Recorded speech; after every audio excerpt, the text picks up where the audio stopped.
4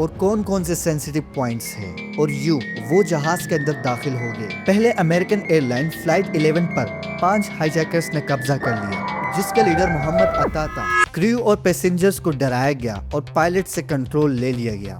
پھر سب لوگوں کو بتایا گیا کہ ہم ایئرپورٹ کی طرف بڑھ رہے ہیں، لیکن ہائی جیکرز نے جہاز کو ورلڈ ٹریڈ سینٹر کے نورتھ ٹاور سے مار گرایا۔ تب تو سب لوگوں کو یہ لگا کہ یہ شاید کوئی ایکسیڈنٹ ہے، لیکن اس کے 17 منٹ بعد ایک دوسرا جہاز United airline flight 175 hijack ہوتا ہے، جسے مروان الشیخی لیڈ کر رہا ہوتا ہے۔ وہ بھی سیدھا ساؤتھ ٹاور سے ٹکرا جاتا ہے۔ تبھی سب کو یہ پتہ چلتا ہے کہ یہ کوئی ایکسیڈنٹ نہیں بلکہ ایک ٹیررسٹ اٹیک تھا۔ اسی دوران 2 اور جہاز بھی ہائی جیک ہو چکے تھے، جس میں سے فلائٹ 77 کو پینٹاگون میں گرایا گیا اور دوسرا جہاز فلائٹ 93 پینسلوینیا کے میدان میں گرایا گیا۔ اس سب کے بعد امریکہ ہل گیا تھا، لیکن قوم کے جذبات کو زندہ رکھنے کے لیے اس ٹائم کے پریزیڈنٹ جارج بش میدان میں آئے اور قوم سے خطاب کیا۔ Good evening. Today, our fellow citizens, our way of life, our very freedom came under attack in a series of deliberate and deadly terrorist acts. انہوں نے کہا یہ حملہ صرف امریکہ پر نہیں بلکہ پوری آزاد پسند دنیا پر ہوا ہے۔ جن لوگوں نے یہ جرم کیا ہے، امریکہ ان کے پیچھے جائے گا، ان کو تلاش کرے گا اور ان کو انصاف کے کٹہرے میں کھڑا کرے گا۔ اس خطاب میں انہوں نے بالکل واضح کر دیا کہ یہ حملہ اسامہ بن لادن اور ان کی تنظیم القاعدہ نے کیا ہے۔ ان کے الفاظ نے لوگوں کو ایک نیا حوصلہ دیا اور ساتھ ہی ساتھ ایک پیغام دیا کہ امریکہ اب چپ نہیں بیٹھے گا۔ امریکہ کے وعدے کے بعد سب کی نظریں اسامہ بن لادن پر جا کر رک گئی۔ نیوز چینل، اخبارات، ہر جگہ ایک ہی سوال تھا کہ کیا یہ حملہ اسامہ بن لادن نے کروایا ہے؟ اسی دوران ایک ویڈیو سامنے آیا۔ اسامہ بن لادن نے کہا، میں نے اس حملے کا حکم نہیں دیا، یہ امریکہ کی اپنی سازش بھی ہو سکتی ہے۔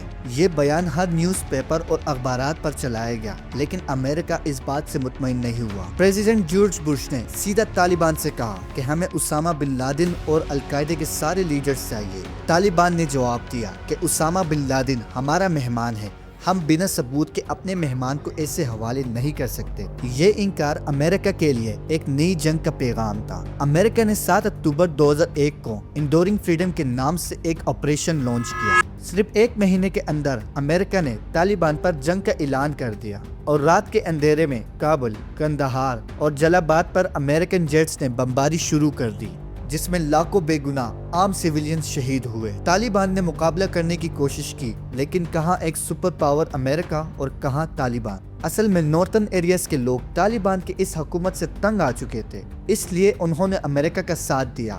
یہ ایک بہت بڑا موقع تھا طالبان سے واپس پاور لینے کا۔ صرف 1 مہینے کے اندر طالبان کے ہاتھوں سے بڑے شہر نکل گئے۔ دھیرے دھیرے افغانستان کا دل کابل بھی ان کے قبضے سے نکل گیا۔ طالبان نے افغانستان چھوڑ کر دوسرے ملکوں میں ہجرت کرنا شروع کر دیا۔ اس کے بعد امریکہ نے اپنی پسند کا لیڈر حامد کرزئی کو پرائم منسٹر بنایا، جو ان کی ہر بات پر ہاں کرنے کے لیے تیار تھا۔ مگر اسی دوران امریکہ نے اپنا رخ عراق کی طرف موڑا۔ عراق پر حملہ کرنے کے لیے امریکہ نے افغانستان میں اپنی سب سے بڑی فوج عراق کی طرف بھیج دی اور طالبان کو دوبارہ موقع ملا افغانستان پر قبضہ کرنے کے لیے۔ طالبان کو امریکہ نے افغانستان سے ہٹا دیا تھا، لیکن سب سے بڑا شکاری ابھی بھی آزاد تھا، اسامہ بن لادن۔ تبھی 9 سال کے بعد 2011 میں CIA کو کوریئر کے ذریعے اسامہ بن لادن کا پتہ چلتا ہے کہ وہ پاکستان کے شہر ایبٹ آباد میں ہے، جس کے بعد CIA ایک آپریشن لانچ کرتا ہے جس کا کوڈ نیم ہوتا ہے نیپٹیون اسپیئر، جس میں افغانستان سے 2 ہیلی کاپٹر اڑ کر پاکستان کے شہر ایبٹ آباد میں اسامہ بن لادن کے گھر پر حملہ کر دیتے ہیں اور اسے مار دیتے ہیں اور اس کی لاش کو سمندر میں ڈال دیتے ہیں۔ اسامہ بن لادن کے مرنے کے بعد امریکہ نے افغانستان پر کاؤنٹر ٹیررزم کا آپریشن جاری رکھا۔ 2021 تک لگ بھگ 20 سال تک امریکہ کا کنٹرول تھا، لیکن جب طالبان نے پھر سے پاور حاصل کی تو سب کچھ بدلنے لگا، جس کے بعد 2022 میں ڈونلڈ ٹرمپ نے طالبان کے ساتھ قطر میں دوحہ ایگریمنٹ کیا اور طالبان کی گورنمنٹ دوبارہ بن گئی۔ امید کرتا ہوں کہ آپ سب کو یہ ویڈیو پسند آئی ہوگی۔ آپ کا جو بھی سوال ہے آپ کامنٹس کے ذریعے پوچھ سکتے ہیں۔ ویڈیو کافی لمبی تھی، لیکن میں چاہتا تھا کہ آپ کو اسپیسیفک انفارمیشن دی جائے۔ تب کے لیے دعاؤں میں یاد رکھنا۔ انشاءاللہ ملتے ہیں اگلی ویڈیو میں۔